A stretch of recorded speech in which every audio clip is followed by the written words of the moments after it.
प्रसारित करीत आहोत हॅलो डॉक्टर हा फोन इन कार्यक्रम. विषय शरीरावर कुठेही असलेली गाठ कॅन्सरचं लक्षण तर नाही ना. सहभाग cancer surgeon doctor Amit Kumar Bagdia. सूत्रसंचालन ज्योती हातेकर यांचं. तांत्रिक सहाय्य गजानन गवारे यांचं. या कार्यक्रमाचे सादर करते सूरज गोळे.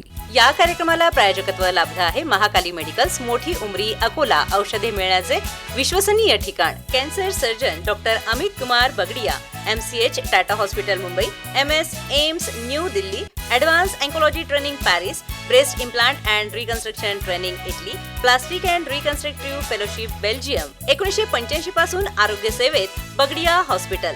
शासनमान्य कर्करोग उपचार केंद्र, surgical cancer care centre, breast super speciality clinic. उपलब्ध सुविधा सर्व सोयीयुक्त हॉस्पिटल आणि अत्याधुनिक ऑपरेशन थिएटर. प्लास्टिक सर्जरीद्वारे कॅन्सरग्रस्त स्तन वाचवून शस्त्रक्रिया, कॅन्सरची सर्व प्रकारची मोठी आणि अवघड शस्त्रक्रिया आणि बायोप्सी सुविधा. पारिवारिक अनुवंशिक कॅन्सरवर सल्ला, किमोथेरपी आणि रेडिएशन उपचार संबंधित मार्गदर्शन. तंबाखू व्यसनमुक्तीविषयी सल्ला, कॅन्सर वेदना निवारण, कॅन्सरची लस उपलब्ध.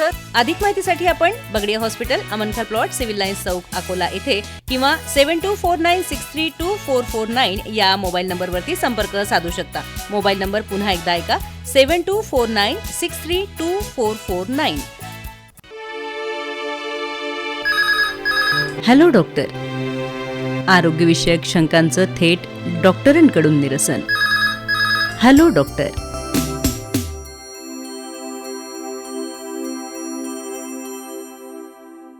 नमस्कार श्रोते हो, हॅलो डॉक्टर या फोन इन कार्यक्रमामध्ये मी आपलं स्वागत करते आहे.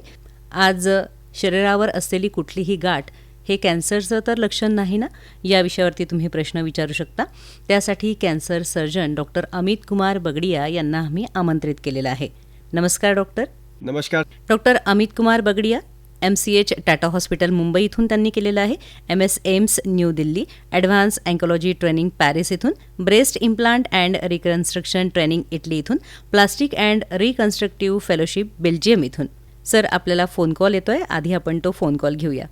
हॅलो कार्यक्रम. हॅलो डॉक्टर, आपलं स्वागत आहे कार्यक्रमामध्ये. बोला. नमस्कार मॅडम. नमस्कार. त्यांना माझ्या नूतन वर्षाच्या हार्दिक शुभेच्छा. की अमित कुमार बगडिया सर आहेत, बोलतात तुमच्याशी. सर नमस्कार. नमस्कार बगडे सर.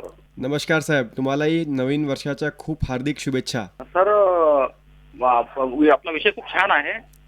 कॅन्सरची गाठ किंवा कॅन्सरची लक्षणं आपण कशी ओळखायचे. बरोबर. तर काय सांगू डॉक्टर आपण यांना. त्याच्या आधी मला आपलं नाव सांगा ना, आणि आपण कुठून बोलतायत. मी वाशिम जिल्हा तालुका मंगरुळपीरून बोलतो, गोपाल हिवराळे.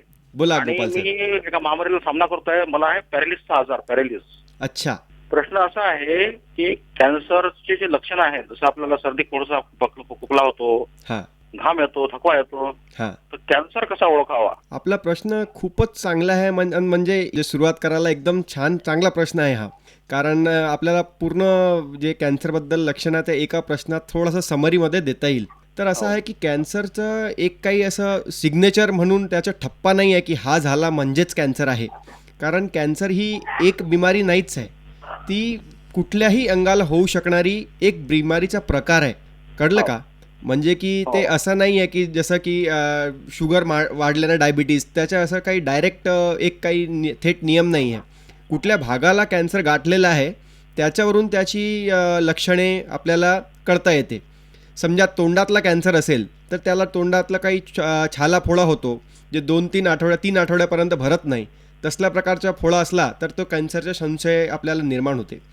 किंवा एखाद्याचं तोंड थोडं उघडणं हळूहळू कमी होते, त्याच्यात बी कॅन्सरची सुरुवातमुळे असू शकते. एखाद्याला जिपेला फोडा असतो, मानेला गाठी येतात, हे काही तोंडाचं कॅन्सर झालं तर लक्षण येतात. समजा एखादीला छातीचं ब्रेस्टच्या स्तन कॅन्सर असेल तर छातीमध्ये गाठं वगैरे येऊ शकतात, बगलीमध्ये गाठे येऊ शकतात, निप्पलमधून रक्तस्राव होऊ शकतो, स्तनचा आकार बदलू शकते. एखाद्याला पोटाच्या आतड्यांचं कॅन्सर असेल तर पोटात काही पाणी वगैरे साचू शकते, वजन वगैरे कमी होते, भूक कमी होते, आपल्याला काही उलटीमध्ये रक्त जातो किंवा संडासमध्ये काळी होते, संडासमध्ये रक्त जातो. अन्ननळिकेचा कॅन्सर असला तर समजा गिडाला त्रास होतो. श्वास म्हणजे आपला काही मानेमध्ये काही गाठी असली जे आपले श्वास नळिकेवर प्रेशर टाकत असतील तर ब्रीदिंग डिफिकल्टी होऊ शकते. फुफ्फुसचा कॅन्सर असला तर ब्रीदिंग डिफिकल्टी होऊ शकते, श्वास घेणं जड जाऊ शकते. एखाद्या वेळेला स्त्री मार्गेचा काही कॅन्सर असला तर असामान्य रक्तस्राव होऊ शकते. एखाद्या वेळ आपल्याला लघवीचे पाईप्सचं किंवा म्हणजे युरिनरी ब्लॅडरचं किंवा युरेटर म्हणजे किडनीचं कुठला कॅन्सर असला तर त्याच्यामुळे लघवीमध्ये रक्त जाऊ शकतो. असल्या प्रकारचे वेगळे वेगळे आपल्याला भेटू शकतात सिम्पटम्स, ज्याच्यामुळे कॅन्सरची आपण एक अर्ली डायग्नोसिस करू शकतो. म्हणजे नेमका एक फिक्स साईन किंवा सिम्पटम नाही, कुठल्या अंगाचं आहे आणि आपल्याला काय प्रभाव पडते ते सगळं आपल्याला, म्हणजे हे एक मोठा पझलसारखा असतो. जसं पझल म्हणजे एक पीस नसतोच, आपल्याला 100 पीसेस सोबत ठेवून मग त्याचा फायनल पिक्चर बनते पझल चे पीसेस जोडून. तसंच हे एक कॅन्सर म्हणजे मिस्ट्री असते की त्याचे वेगळे वेगळे आपण कथेचे वेगळे वेगळे तुकडे सोबत लावले की त्याचं आपल्याला फायनल काय आहे त्याचं रूप बघायला भेटते. आणि सर मला असं विचारायचं आहे की कॅन्सर हा जो रोग आहे हां याच्याकडे माझा दृष्टिकोन थोडासा विचित्र आहे की कॅन्सर झालेला आपण कमी लेखतो, तर समाजाने दृष्टिकोन काय बदलला पाहिजे. आणि दुसरी गोष्ट आहे त्याच्यावर आहार कोणता घेऊ शकतो आपण आहार. कॅन्सर हा रोग संसर्गजन्य आहे का? ओके, तर आधी आपण एक एक करून घेऊ. हा प्रश्नाचं उत्तर आहे की कॅन्सर हा रोग अगदीच संसर्गजन्य नाही. तर हे खूप मोठी गैरसमज आहे लोकांना, आणि तुमचं बोलणं विचारणं एकदम चांगलं आहे की हे संसर्गजन्य आहे का. कारण लोकांमध्ये भीती असते की माझ्या आजोबांना आजींना कॅन्सर झालेला आहे, ते माझ्यासोबत माझ्या मुलांसोबत राहिली तर त्यांना बी धोका आहे का, त्यांना कॅन्सर होऊ शकते का. ती घरात एखाद्या वेळ स्वयंपाक करते, माझ्या मुलांना जेवण घालते, तर त्यांना तिची बिमारी होऊ शकते का. किंवा एखाद्याच्या नवऱ्याला किंवा बायकोला कॅन्सर असला, ते सोबत राहिले, संबंध बनला, तर कॅन्सर एखाद्या दुसऱ्याला जातो का. तर तसं नाही आहे. कॅन्सर हा संसर्गजन्य रोग नाहीच आहे. म्हणून तुमच्या घरी कोणी कॅन्सरचे रुग्ण असतील तर तुम्ही त्यांची सेवा करू शकतात, त्यांच्यासोबत राहू शकतात, त्यांच्यासोबत हसू बोलू शकतात, जेवण वगैरे सोबत करू शकतात. तशी काही भीती मनात ठेवू नका. तुम्ही सोबत राहिल्याने त्यांचा आत्मविश्वास वाढतो व त्यांना ट्रीटमेंट घेण्यात मदत होते. तर त्यांच्यासोबत राहणं, त्यांच्या मनोबल वाढवणं हे खूपच गरजेचं आहे आणि खूप जरुरी आहे. हे कोविडसारखं, कोरोनासारखी बिमारी नाही आहे जी एकाची दुसऱ्याला जाईल. तर ती भीती मनात ठेवायला नको. असं आहे की आहार कुठला घ्यायला हवं त्याच्यासाठी बाकीची आपल्याला काय काय बिमारी आहे, एक तो महत्त्वाचा मुद्दा आहे. ज्यांना डायबिटीज किंवा शुगर असते त्यांना डायबिटीजच्या हिशोबाने जे डॉक्टरांनी प्रिस्क्राईब केलेला आहार आहे ते चालेल. आणि ज्यांना समजा काही किडनीचे रुग्ण असतात त्यांना त्यांच्या डॉक्टरांनी काय सल्ला दिलेली आहे की किडनीच्यासाठी त्यांना कुठला आहार उपयुक्त राहील ते चालेल. पण एक जनरल आपण बोललो कॅन्सरबद्दल कुठला आहार चांगला राहते, तर त्याचा आपण एक साधारण म्हणजे सल्ला देऊ शकतो की जे पौष्टिक आहार आहे, नैसर्गिक आहार आहे, नॉट प्रोसेस्ड, अनप्रोसेस्ड फूड्स आहे, किंवा हे जे पॉकेटबंद सॉफ्ट ड्रिंक्स, फ्लेवर्ड एजंट्स, फूडमध्ये आपण जे कलरिंग टाकतो, फ्लेवरिंग टाकतो, प्रिझर्वेटिव्ह टाकतो, ते सगळं नसलेलं जे नैसर्गिक आहार असतो तोच सगळ्यात चांगला आहे. सविस्तर उत्तर मिळालं आहे आपल्याला आणि धन्यवाद तुमच्या सहभागासाठी. तुम्हाला परत happy new year madam. Happy new year sir. Thank you so much. धन्यवाद. नमस्कार सर, पहिलाच प्रश्न एक अगदी सविस्तर माहिती देणारा आपल्याला आला आणि भरपूर माहिती आपण दिली. एक पुढचा कॉल आपल्याला येतोय, आपण तो घेऊया. हॅलो. हॅलो. आकाशवाणी अकोला केंद्र आणि हॅलो डॉक्टर हा फोन इन कार्यक्रम. हा मॅडम, हात्यावरून बोलतो, रवी घ्यारे. बरं रवी भाऊ, तुमचा प्रश्न विचारा. गालावरती गाठ आहे. बरं, डॉक्टर साहेब सांगतात तुम्हाला. सर, आपण काय सांगू. ते गाठ आलेली आहे, कमीत कमी समजा 7-8 महिने होऊन राहिले. ते गाठ अशी छोटी होती, आता वाढत वाढत चाललेली. अच्छा अच्छा. तर नरम गाठ आहे, ती काही तकलीफ नाही आहे तिच्यापासून. बरोबर आहे. तर दादा, मला एक बोलावं असा वाटतो की कॅन्सरची गाठमध्ये तकलीफ असेलच किंवा नसेलच असा कुठला नियम नाही आहे. पण साधारणतः दर्द नसलेली गाठीमध्ये कॅन्सर असण्याच्या प्रमाण जास्तच असतो. तर हळूहळू कॅन्सरची गाठ म्हणजे साधारण लक्षण म्हणजे ती हळूहळू वाढते. एकदम 1 दिवसात, 2 दिवसात, 5 दिवसात तशी एकदम वाढून अकराड विक्राड रूप घेत नाही, हळूहळू वाढत जाते ती. आणि ती गालामध्ये बी येऊ शकते, ओठामध्ये येऊ शकते, तोंडात कुठेही जिभेमध्ये येऊ शकते, जबड्यावर येऊ शकते. तर आपल्याला समजा ते गालामध्ये गाठ आलेली आहे तर त्याची 6 महिन्यापासून आहे तुम्ही म्हणतायत, तर त्याला नक्कीच तुम्हाला टेस्टिंग करणं अनिवार्य आहे. कारण साधी जर गाठ असतात तर साधारणतः एक मोठ्या रूपानं 3 आठवड्यात ते कमी होतात, किंवा आलेली गाठ येते, कधी परत जाते, कधी काही दुसऱ्या कारणाला असली तर परत येते मग जाते. पण कंटिन्यू 3 आठवड्याचं वर समजा कुठलंही लक्षण आपल्याला आहे तर त्याला नक्कीच आपल्याला पूर्णपणे तपास करायला हवं. त्याला दुर्लक्ष करून चालणार नाही. ही गाठ कॅन्सरचीच आहे असं मी सांगू शकत नाही न बघता, पण याला पूर्ण टेस्टिंग करायला हवी हे मी तुम्हाला ठामपणे नक्कीच सांगू शकतो.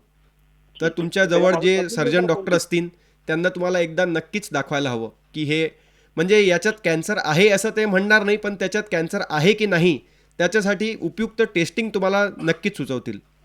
अच्छा अच्छा, ठीक आहे सर. तर तकलीफ म्हणजे अशी ते दाबून पाहिली काही झालं तर असं कोणत्या प्रकारची तकलीफ होत नाही त्याच्यापासून? नाही, बरोबर आहे ना. कॅन्सरची गाठमध्ये तकलीफ असणारच असं काही नियम नाही आहे. अच्छा. पण त्याला दुर्लक्ष करू नका फक्त तकलीफ नाही म्हणून. कारण सुरुवातच्या स्टेजमध्ये आपण जर त्याला डायग्नोसिस निदान लावलं तर त्याची क्युअर रेट म्हणजे त्याचं बरं होण्याच्या प्रतिशत खूप जास्त वाढून जाते आणि आपल्याला नॉर्मल आयुष्य लाभू शकतो. ठीक आहे. हा रवी भाऊ, ती सरांना हे पण सांगा की गाठ आली तर काही तुम्हाला काही इतर काही सवयी आहेत का, तंबाखू खाणे वगैरे अशा? हो हो हो हो, तंबाखू खातात तुम्ही? तंबाखू तर तंबाखू जे लोक खातात त्यांच्यामध्ये गाठीमध्ये कॅन्सर असण्याची शक्यता आणखीनच जास्त असते. पण याचा अर्थ असा नाही की ज्यांनी तंबाखू नाही खाल्ला त्यांना कधीच गाठ होणार नाही. म्हणजे जे बाकी लोक रेडिओ ऐकतायत त्यांना हा संदेश भेटायला नको की तंबाखू खाल्ला नाही तर कधीच कॅन्सर होणार नाही. पण हा नक्की आहे की तंबाखू खाल्ल्यानंतर कॅन्सर होण्याच्या शक्यता खूप जास्तच वाढून जातात. तर तुम्ही जर समजा तंबाखू बी खाल्लेला आहे आणि तुम्हाला गाठ बी आलेली आहे तर त्याचं तर नक्कीच चेक व्हायला हवं. पण एखाद्याला ज्याने तंबाखू नाही खाल्ला आहे पण त्यांना गाठ आहे संशयास्पद तर त्यांनी बी चेकअपला उशीर करू नये. ठीक आहे. ठीक आहे. रवी भाऊ, तुम्हाला सविस्तर उत्तर मिळालंय मला असं वाटतं आणि तुमच्या सहभागासाठी धन्यवाद. धन्यवाद. सर, आत्ता ह्या आपल्याला श्रोत्यांनी विचारलं की त्यांच्या गालात गाठ आलेली आहे, तर असं मला हे सांगा की या गाठी ज्या आहेत कुठल्याही प्रकारच्या त्या अंगावर शरीरावरती का येतात? तर आपल्याला कॉल आलाय, आपण तो आधी घेऊया. नक्कीच. हॅलो हॅलो, आकाशवाणी अकोला केंद्राला आपला फोन लागलाय आणि हॅलो डॉक्टर हा फोन इन कार्यक्रम आहे. ठीक आहे मॅडम. हां, कोण बोलता आहात आपण? आपण कापसून बोलतो, कापशी रोड अकोला. हां, बोला. ते आपल्या मांडीला गाठ आलेली आहे, बरं बरं. ते फिटकूळ डसेल आहे, हां, तर त्याची हरभऱ्यासारी गाठ आलेली आहे. बरं बरं बरं. डॉक्टर साहेब, आपण काय सांगूया ना, तुमचं नाव सांगा ना आधी. सुरेश आढागळे, कापशी. तर कधी चावलं होतं आणि काय चावलं होतं मला थोडा सांगू शकाल का? ते 1 महिना झाला सर. 1 महिना झाला. काय चावलं होतं? असं काय चावलं माहिती नाही, झोपीत चावलं होतं ते. तर त्याच्यानंतर काय झालं मग? काय नाही ते. आणि तुम्हाला हे कळलं कसं काय की कोणी चावल्यामुळे झालेलं आहे? कारण तुम्ही म्हणजे त्या प्राण्याला तुम्ही बघितलं आहे की काय? तुम्हाला कळलं कसं की काही चावल्यामुळे झालं आहे की काही हो, दुसरं? झोपीत चावलं म्हणून झालं, पण ते असं झटकलं तर ते काही दिसलं नाही, पण ते चावलं होतं. अच्छा. तर साधारणतः काही प्राण्याच्या चावल्यामुळे कॅन्सर असं साधारणतः होत नाही. पण तिथं तुम्हाला काही चावलेलं आहे आणि तुम्हाला तिथं घाव झालेला आहे, जखम झालेला आहे, सूज झालेली आहे, पण त्याचं समजा त्याच्यात कॅन्सर नसेल तरी त्याचं ट्रीटमेंट तर तुम्हाला करायलाच हवं. म्हणजे कारण तुम्ही जवळ कुठल्या स्वास्थ्य सेवेत दाखवलं तर त्यांना अंदाज लावता येईल की काय जनावर चावलं असेल, काही विषारी वगैरे तर नसेल ना, आणि काही असला तर त्याच्यावर जे उपयुक्त ट्रीटमेंट असेल ते तुम्हाला समजा इंजेक्शन असतील, गोळ्या असतील, साफसफाई ड्रेसिंग असतील तर ते तुम्हाला ट्रीटमेंट पुरवतील. तर जरी ते कॅन्सर नसला तरी त्याचं ॲप्रोप्रिएट म्हणजे उपयुक्त ते तुम्हाला काळजी घ्यायला हवी, उपचार घ्यायला हवा. बरं, ते उपचार केला होता पण ते काय जमलं नाही. पण त्याला गाठ आहे, फक्त तोंड घेऊन काही नाही. नाही, ठीक आहे ना. आपण जरी समजा आपली गाठ पूर्ण त्यानं बसली नसेल तर डॉक्टरांची परत एकदा सल्ला घ्यायला हवी आणि त्यांना दाखवायला हवं की किती दिवसात आपल्याला काही फरक पडला आहे की नाही. ते त्याला बघून मग आपल्याला पुढची सल्ला करू शकतील किंवा दुसऱ्या ठिकाणी ॲप्रोप्रिएट प्लेस जिथं त्याचा उपचार असेल मोठ्या ठिकाणी तिथं तुम्हाला रेफर करू शकतील. मग तुम्ही तिथं दाखवू शकतात जेणेकरून तुमची जे प्रॉब्लेम आहे त्याचं निवारण होईल. बरं बरं, ठीक आहे सर. हां, सुरेश भाऊ, आलं तुमच्या लक्षात? हो, सहभागासाठी धन्यवाद. धन्यवाद सर. सर, आपण बोलत होतो की अंगावर किंवा शरीरावरती गाठी का येतात नेमक्या? बरोबर आहे. तर मॅडम असं आहे की आपला शरीर म्हणजे हा शेतासारखा आहे. हं, हं, हं. जसं शेतात पीक बी उगते आणि गवत बी उगते हं, हं, हं. आणि पिकावर किडं बी लागतात. हं, हं, हं. तर तसल्याच प्रकारे आपल्या शरीरमध्ये खूप सारे पेशी असतात, कोशिका असतात. ते साधारण बी असतात, नॉर्मल कोशिकात बी असतात आणि काही किडलेली, काही जंतूची कोशिका सुद्धा असतात. हं, हं, हं. तर काही कोशिकांमध्ये जेव्हा काही बदल झाला किंवा ते कोशिकात असं त्यांच्या DNA मध्ये काही चेंजेस झाले किंवा काय कोशिकाची जी बेसिक संरक्षण आहे ते बदलली, तर त्यांना अनियमित त्यांना बदलाव होऊन लागतात, ज्याच्यामुळे ते वाढतच जातात. तर ती आपल्याला- वाढलेली कोशिकाची गाठ बनते, त्याच्यात कॅन्सरचं शक्यता असायची सुरुवात होऊ शकते. हां, आपण या विषयावर बोलूया. आधी आपण फोन कॉलला उत्तर देऊ. नमस्कार. नमस्कार, हां, बोला. मी षष्टीवरून बोलतो, संजय बा. बरं, संजय भाऊ, डॉक्टर साहेब आहेत, त्यांना प्रश्न विचारा तुमचा. हा, हॅलो, नमस्कार डॉक्टर साहेब. नमस्कार संजय भाऊ. ते गाठ आहे म्हटलं माझ्या स्तनामध्ये, आपल्या माझ्या पत्नीच्या. ओके. मग ते ले दिवसाची आहे, दुखे ना काहीच नाही. ते तरच ते पुरी गाठ कडक आहे. गाठ कडक आहे. हो हा, सरक ते इकडे तिकडे. हो. मग ते त्याच्यापासून काय उपाय होईल मग? अच्छा, तुम्हाला 2-3 प्रश्नाचं तुम्हाला उत्तर द्यावं लागेल. एक, त्यांचं वय किती आहे? ते 49 आहे. 49 वय आहे, कडक गाठ आहे, हा छातीमध्ये आहे. तर हा, त्याच्यासाठी आपण सध्यापर्यंत काही टेस्टिंग वगैरे करून घेतलेले आहेत का? हा, ते नॉर्मल निघली. काय केलंय? ते तपासून पाहिजे, नॉर्मल आहे. अच्छा, कुठला तपास झालेला आहे? ते सप्ताह डॉक्टर जो. नाही, कुठला तपास झालेला आहे? कुठल्या प्रकारचं, म्हणजे सुईचं झालं आहे की काय स्कॅन झालेला आहे की गाठ काढून टेस्टिंग झाली आहे? ते आता काढली ते. अच्छा, गाठ काढलेली आहे आणि त्याची तुकड्याची रिपोर्ट मग नक्कीच केली असेल. त्याच्यात काय दाखवलं आहे? बायोप्सी आपण ज्याला म्हणतो, हिस्टोपॅथॉलॉजी म्हणतो. ते पाठवली ते तपासासाठी. पाठवलेली आहे पण रिपोर्ट आली नाही असं म्हणणं आहे तुमचं. हा हा हा. किती दिवस आधी काढलेली आहे आपण गाठ? ऑपरेशन आता म्हणजे 2-3 दिवस झाले फक्त. 2-3 दिवस झालेलं. तर ठीक आहे. साधारणतः जे आपण तुकडा पाठवतो रिपोर्टिंगला, टेस्टिंगला, त्याला आपण बायोप्सी म्हणतो किंवा हिस्टोपॅथॉलॉजी म्हणतो. तर त्याची रिपोर्टला साधारणतः 5 ते 7 दिवस लागणं हे स्वाभाविक आहे. तर आपला समजा ट्रीटमेंट सुरू झालेला असेल, बायोप्सी झालेली असेल, तर आपल्याला सध्या काही म्हणजे आपलं ट्रीटमेंट करेक्ट ट्रॅकवर सुरू आहे. आपल्याला ते तुकड्याची रिपोर्टसाठी थांबायला हवं. ते रिपोर्ट काय येते, ते रिपोर्ट आल्यानंतर डॉक्टरांशी संपर्क साधावा, चर्चा करावी की गाठ कशाची आहे, कशामुळे झालेली आहे. समजा कॅन्सरची असेल किंवा कर्करोगाचा संशय जरी असेल तर त्याचं फुल डिटेल ट्रीटमेंट तुम्हाला करून घ्यायला हवं. डिटेल ट्रीटमेंट म्हणजे सर्जरी बी लागू शकते. आता जे सर्जरी झालेली असेल त्याच्यात समजा आतापर्यंत निदान नसेल कॅन्सरचं, तर ते एक साधी सर्जरी झाली असेल निदान लावायसाठी. निदान लागल्यानंतर कदाचित ऑपरेशन ते कॅन्सरच्या हिशोबाने करावं लागू शकतो किंवा किमोची किंवा रेडिएशनची गरज पडू शकते, किंवा साधी गाठ असली तर त्याच्या हिशोबाने मग पुढच्या आपल्याला ट्रीटमेंट घ्यावा लागू शकते. तर आपल्याला पहिला स्टेप म्हणजे ते रिपोर्टसाठी थांबायला हवं. हा. आणि रिपोर्ट आल्यानंतर त्या रिपोर्टवर डॉक्टरांशी संपर्क साधून त्याची चर्चा करून आपल्याकडे काय ऑप्शन्स आहेत ट्रीटमेंटला ते पूर्ण समजून घ्यायला हवं. त्याला दुर्लक्षित करू नका आणि रिपोर्ट आल्यानंतर त्याला विसरून जाऊ नका. त्याचा रिपोर्टचा पूर्ण फॉलोअप करा आणि त्याच्यावरून उपयुक्त ट्रीटमेंट करून घ्या. तुम्हाला सविस्तर असं उत्तर मिळालं आहे. हा हा. मस्त उत्तर भेटलं. आणि हे चांगलं केलं, तुम्ही उपचार सुरू करून दिलेत. हा, धन्यवाद. धन्यवाद तुमच्या सहभागासाठी. धन्यवाद. नमस्कार. सर, आपण अंगावर येणाऱ्या ज्या गाठी आहेत तर त्यांच्या बाबतीत बोलत होतो. बरोबर आहे. तर मॅडम, जसं आपण बोललं की गाठी वेगळ्या वेगळ्या प्रकारचे असू शकतात. साधी बी गाठी असू शकतात, कॅन्सरची बी असू शकतात. तर सगळीच गाठी कॅन्सरची आहे हे डायरेक्ट समजून घेणं चुकीचं आहे. पण ही गाठ कॅन्सरची तर नाही ना, हे टेस्टिंग करून त्याला रूल आउट करणं, म्हणजे ते भीती काढून घेणं हे कंपल्सरी आहे. हॅलो, आकाशवाणी अकोला केंद्र आणि हॅलो डॉक्टर हा फोन इन कार्यक्रम. गुड मॉर्निंग, मी अनन्या बोलते. हां हां, बोला. माझा प्रश्न असा होता डॉक्टरांना की आपण कसं समजतो की एखादी गाठ ही कॅन्सर आहे म्हणून? एखादी गाठ कॅन्सरची हे कसं ओळखायचं? बरोबर आहे.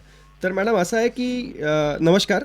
एक तर असं आहे की कुठल्याही गाठ कॅन्सरची आहे किंवा नाही आहे हे फक्त आपल्या अंदाजाने आपण ओळखू शकत नाही. म्हणजे तुम्ही तर नाहीच, मी सुद्धा आपल्या अंदाजाने तुम्हाला कन्फर्म सांगून देऊ शकत नाही की तुम्ही मला गाठीचं वर्णन दिला तर मी वर्णन ऐकूनच कॅन्सर आहे की नाही तसं सांगणं हे शक्य नाही. तरी त्याची काही साधारणतः काही लक्षणं असतात जेणेकरून त्याची कॅन्सर असण्याची शक्यता वाढते. जसं की कॅन्सरची गाठ साधारणतः दुखत नाही, एखाद्याला दुखणारी सुद्धा असू शकते पण युजली जनरली ते दुखत नाही. कॅन्सरची गाठांचा आकार जे आहे ते हळूहळू वाढत जाते. जनरली साधारणतः 1-2 दिवसात वाढून एकदम खूप भयावह भीषण साईजची होत नाही. हळूहळू काही वर्षानं, काही आठवड्याने, काही महिन्याने, काही दिवसाने त्याचा आकार वाढतो. गाठ कॅन्सरची जनरली घट्ट असते, थोडीशी टाईट असते, थोडीशी हार्ड असते, कुठल्या आजूबाजूच्या अवयवांशी त्याला चिकट घट्ट असते. असल्या प्रकारची त्याची साधारण लक्षणं असतात. पण सगळ्याच गाठी ज्यांनामध्ये हे लक्षण असतील ते कॅन्सर नसणार, आणि सगळ्याच गाठी ज्याच्यात हे कॅन्सर नसतील, हे लक्षण नसतील, ते असं बी नाही की त्याच्यात कॅन्सर असणं शक्य नाही आहे. तर आपल्याला या साईन सिम्टमवरून जे आपण मी बोललो त्याच्यावरून फक्त एक साधारणतः आयडिया लागते की त्याच्यात असण्याची शक्यता किती आहे. पण मला असं वाटतं की आपल्या मनात शक्यता ठेवून, म्हणजे इफ अँड बट, असेल नसेल असल्या प्रकारची भीती मनात ठेवून आपल्या महिन्यांची, किती महिन्याची झोप खराब करणं, त्याच्याऐवजी डॉक्टरांना दाखवून 10 मिनिटाचं चेकअप करून ते कन्फर्म क्लिअर करून घेणं आणि मनातली भीती काढणं ते जास्त उपयुक्त आहे. माझ्या आत्याला कॅन्सर होता, म्हणजे आता क्युअर झालाय. ओके. पण तिची गाठ होती ती जवळपास 1-1.5 वर्षांपासून होती. हो. ती चेकअपला गेली होती. म्हणजे मग तिने ते समजायला पाहिजे की ती गाठ, म्हणजे तिने लवकर चेकअप करायला हवं होतं की तेवढा वेळ द्यायला हवा होता. तर खूप साऱ्या गोष्ट आहे इथं. एक तर त्यांना गाठ कुठली होती? ब्रेस्ट कॅन्सर होता. ब्रेस्ट कॅन्सर होता. तर असं आहे की आपण हे सांगू शकत नाही की पेशंटनी स्वतःहूनच उशीर केला, कारण खूप वेळ असते पेशंटना मनात भीती असते. ते भीती ठेवणं योग्य तर नाही आहे, पण असते लोकांना भीती. तर माझा हाच संदेश राहील की गाठींना भिवून जाऊन घरी बसून आपल्याकडून काही चांगलं होत आहे असं मनाकडून काढून द्यायचं आहे. कारण कॅन्सरला भीती करून उपचार करता येत नाही, त्याला आपल्याला थोडा धैर्यानेच तोंड द्यावा लागतो. कुठलीही घाट असली की त्याला फक्त ठेवून काही महिन्यावर, काही वर्षानुवर्ष ठेवून त्याला काही उपयोग नाही. त्याचा निदान करून त्याला उपयुक्त ते ट्रीटमेंट लवकरात लवकर करून घ्यावं. कारण जेवढ्या लवकर स्टेजमध्ये आपण त्याचं निदान लावला त्याच्या क्युअर होण्याची शक्यता तेवढीच वाढत जाते आणि आपल्याला नॉर्मल आयुष्य भेटू बी शकतो. समजा स्तनची गाठ असेल तर छोट्या स्टेजमध्ये आपल्याला कळली तर आपल्याला स्तन वाचवून बी त्याचं ट्रीटमेंट करता येते. पूर्ण स्तन काढायची कदाचित गरज पडत नाही. एखाद्या वेळ काढावा बी लागला तर परत बनवता येते. किंवा ऑपरेशनचं जे एक्सटेंट आहे ते ऑपरेशन थोडा छोटा वगैरे करता येईल. असल्या प्रकारचे फायदे पेशंटला होतात. एखाद्याला किमो थोडी कमी लागू शकते, रेडिएशन कमी लागू शकते, किंवा एखाद्याला किमोची गरजसुद्धा पडेल नाही खूप साधा कॅन्सर असला, लवकर स्टेजमध्ये पकडल्या आला तर ह्या गोष्टींचा आपल्याला लक्ष ठेवावं लागेल. धन्यवाद ताई. Thank you. Hello, hello Akashvani Akola केंद्र आणि हॅलो डॉक्टर हा फोन इन कार्यक्रम. मॅडम, मी मंजू गावंडे बोलते आहे. बरं मंजूताई बोला. सरांना असा प्रश्न होता, माझ्या वडिलांच्या हातावर खूप गाठी होत्या, पण त्या कधी दुखल्या नाही त्यांच्या, आणि त्यांनी कधी टेस्ट पण नाही केली त्याबद्दल. बरं बरं. पण तर मग त्याबद्दल डॉक्टर काय सांगू शकते? तुम्हाला नेमकं काय विचारायचं आहे की गाठी कशाच्या आहेत? गाठी कशाच्या आहेत त्या? हां हां हां. तर मंजूताई, आपल्याला वडिलांचं वय किती आहे, गाठ कुठं आहे आणि किती दिवसापासून आहे? बरेच वर्षापासून आहेत त्यांच्या, जवळजवळ 30 वर्ष झाले असतील. 30 वर्ष झाले असतील. कुठं हातावर आहेत? आणि हातावर आहेत त्यांच्या. एक आहेत की बरेचसे आहे? बरेच अंतरावर आहेत अशा, पण सुरुवातीला बरेच मोठ्या होत्या, पण आता वयानुसार ते 78 वर्षाचे आहेत. तर त्यांच्या थोड्या त्यांची जी साईज होती ती कमी झाली. अच्छा, तर फक्त हाताला आहे की एखाद्याला हातासोबत पाठीमध्ये, पाठीमध्ये किंवा जांगे जेवढे? नाही, हातावर फक्त. हातावर आहे. आणि किती, 2-4 असतील गाठ? 5 किंवा 6. 5 किंवा 6. 20-30 वर्षापासून आहे? हो. अच्छा, तर आणि त्यांच्या वर्ष जवळपास 80 वर्ष आहे? हो. अच्छा, तर तेच आता जसं की मी बोललो की फक्त ऐकून आपल्याला निदान देता येत नाही, पण आपल्याला पुढची स्टेप काय आहे, काय करायला हवी त्याच्याबद्दल चर्चा नक्कीच करता येईल. तर तुमच्या बोलण्यावरून असं वाटतं की त्याच्यात कॅन्सर असण्याची शक्यता तेवढी जास्त कदाचित नसेल, कारण की 30 वर्षापासून काही बदल झालेला नाही. नाही. हा. तर कदाचित ती एखाद्या प्रकारची चरबीची गाठ वगैरे वगैरे त्या प्रकारच्या बी काही गाठी असू शकतात. पण फक्त माझ्या बोलल्यावरून तुम्हाला तुम्ही त्याचं निदान ठरवून घेण्याऐवजी एक 10 मिनिटाचा चेकअप डॉक्टरांकडून करून घेतलं तर तुम्हाला जास्त मनाला शांती असेल आणि कन्फर्मेशन असेल की बाबा आपल्याला काही भिण्याचं कारणच नव्हतं. 30 वर्ष आपण उगाच हा टेन्शन आपल्या हाती घेऊन ठेवलेलं आहे. 10 मिनिटाने टेस्टाने हे टेन्शन दूर करता येईल. वय जरी जास्त असलं तरी असं काही कंपल्सरी नाही आहे त्यांना मोठं ऑपरेशनच वगैरे लागेल. डॉक्टरांना दाखवल्यानंतर ते एक साधारण 5 मिनिटाची टेस्ट करून काही सोनोग्राफी काढतात, एखादी पाण्याची टेस्ट FNAC वगैरे काढतात आणि ते आपले जे संशय आहे ते दूर करतात. दूर करतात. तर ते करून घ्यायला हवं, हो, ठीक म्हणजे आहे, उगाच टेन्शन पाळण्याऐवजी. टेन्शन नाही. मंजूताई, तुमच्या सहभागासाठी धन्यवाद. धन्यवाद. आपल्याला कॉल येतोय. हो. हॅलो, हॅलो, आकाशवाणी अकोला केंद्र आणि हॅलो डॉक्टर हा फोन इन कार्यक्रम. मी अकोल्याहूनच बोलतो मॅडम, दिनकर तेलगुटे. हा दिनकर भाऊ, विचारा तुमचा प्रश्न. माझ्या मिसेसच्या पाठीवर एक गाठ आहे, बोरा एवढी. हम्म. तर डॉक्टरचं म्हणणं असं आहे की ते लहानही होत नाही मोठी होत नाही. बरं बरं. आणि कसं आहे की त्याचा काही साईड इफेक्ट होईल का किंवा ते काढावे लागेल काय? बरं डॉक्टर, आपण काय सांगू यांना? दिनकर भाऊ नमस्कार. नमस्कार सर. 2-3 प्रश्न मला सांगा. आपले पेशंटचं वय किती आहे? वय 58. 58 आहे. आणि गाठ किती दिवसापासून आहे? गाठ झाले त्याला 3 वर्ष झाले तरी. 3 वर्षापासून आहे. त्याचा आकार काही कमी होत आहे, वाढतंय? गाठ कधी चालली जाते मग परत येते, असं काही आहे का त्याच्यात फरक? नाही, ते वाढतही नाही आणि कमी होत नाही. डॉक्टरचं म्हणणं आहे ती चरबीची गाठ आहे. अच्छा. तर त्याच्यासाठी काही टेस्टिंग वगैरे झालेले आहे का? काही समजा आपण FNAC म्हणतो, बायोप्सी म्हणतो, पाणी काढून टेस्टिंग होते, काही CT स्कॅन किंवा अल्ट्रासाऊंड, सोनोग्राफी, कुठले टेस्टिंग झालेले आहेत का? नाही सर, काही झालेलं नाही, असं काही केलेलं नाही आहे. तर आपण ते साध्या टेस्टिंग करू शकतात, जेणेकरून ते आपल्याला कन्फर्मेशन भेटेल आणि आपल्याला मग ते उपयुक्त ते निर्णय घेता येईल की आपल्याला ताबडतोब काढावं लागते की त्याला वेळ देता येईल, पूर्ण काढावा लागेल, की कुठल्या समजा एखाद्या दुसऱ्याच प्रकारची काही गाठ असले तर त्याला एखाद्या वेळा औषधांना वगैरे जिरवता येईल का, की काही ऑपरेशन करून काढावीच लागेल.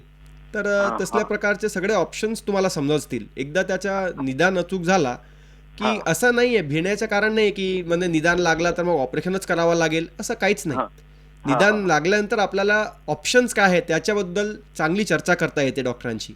आणि मग जे तुमच्याकडे ऑप्शन्स डॉक्टर देतील त्याच्यामधून तुम्हाला जे उपयुक्त वाटेल आणि जे मेडिकली करेक्ट असेल तसल्या प्रकारचं आपण पुढे जाऊ शकतो. पण त्याला टेस्टिंग नक्कीच करून घ्यायला हवी, म्हणजे कन्फर्म करण्यासाठी ही चरबीचीच आहे आणि त्यांना काही त्रास वगैरे त्याचा असेल तर त्याचं निवारण करता येईल. मग नाही, त्रास काहीच नाही दादा. अच्छा, त्रास नाहीये, फक्त हाताला वगैरे लागली. फक्त बोरा एवढीच आहे ते. बोराचे एवढी. अच्छा. तर मग तर एवढी छोटी गाठ आहे की समजा काही त्यांना त्रास नसेल आणि ते काढून टेस्टिंग केली तर साधारणतः त्याला निदान लवकरच लागून जाईल. ठीक आहे. ठीक आहे, धन्यवाद डॉक्टर. नमस्कार. दिनकर भाऊ, तुमच्या सहभागासाठी धन्यवाद. धन्यवाद मॅडम. डॉक्टर, आज आपण कॅन्सरची गाठ कशी ओळखायची याविषयीच्या सर्व श्रोत्यांच्या प्रश्नांना समाधानकारक उत्तरं दिलेली आहेत. त्यांच्या सर्व शंकांचं आपण समाधान केलेलं आहे. श्रोते हो, आजचा कार्यक्रम आपण इथेच समाप्त करणार आहोत. पुन्हा आपण भेटणार आहोत पुढल्या कार्यक्रमामध्ये नवीन विषयासह. धन्यवाद. नमस्कार. धन्यवाद. या कार्यक्रमाला प्रायोजकत्व लाभलं होतं महाकाली मेडिकल्स, मोठी उमरी, अकोला. औषधे मिळण्याचे विश्वसनीय ठिकाण. Cancer surgeon doctor Amit Kumar Bagadia, MCH Tata hospital Mumbai, MS AIIMS New Delhi, advance oncology training Paris, breast implant and reconstruction training Italy, plastic and reconstructive fellowship Belgium. 1985 पासून आरोग्य सेवेत बगडिया हॉस्पिटल. शासनमान्य कर्करोग उपचार केंद्र, surgical cancer care centre, breast super speciality clinic. उपलब्ध सुविधा, सर्व सोयीयुक्त hospital आणि अत्याधुनिक ऑपरेशन थिएटर. प्लास्टिक सर्जरीद्वारे कॅन्सरग्रस्त स्तन वाचवून शस्त्रक्रिया, कॅन्सरची सर्व प्रकारची मोठी आणि अवघड शस्त्रक्रिया आणि बायोप्सी सुविधा. पारिवारिक अनुवंशिक कॅन्सरवर सल्ला, किमोथेरपी आणि रेडिएशन उपचार संबंधित मार्गदर्शन. तंबाखू व्यसनमुक्तीविषयी सल्ला, कॅन्सर वेदना निवारण, कॅन्सरची लस उपलब्ध. अधिक माहितीसाठी आपण Bagadia hospital, Amankhar plot, civil lines Chowk, Akola येथे किंवा 7249632449 या मोबाईल नंबरवरती संपर्क साधू शकता. मोबाईल नंबर पुन्हा एकदा ऐका, 7249632449. हॅलो डॉक्टर, आरोग्यविषयक शंकांचं थेट डॉक्टरांकडून निरसन. Hello doctor.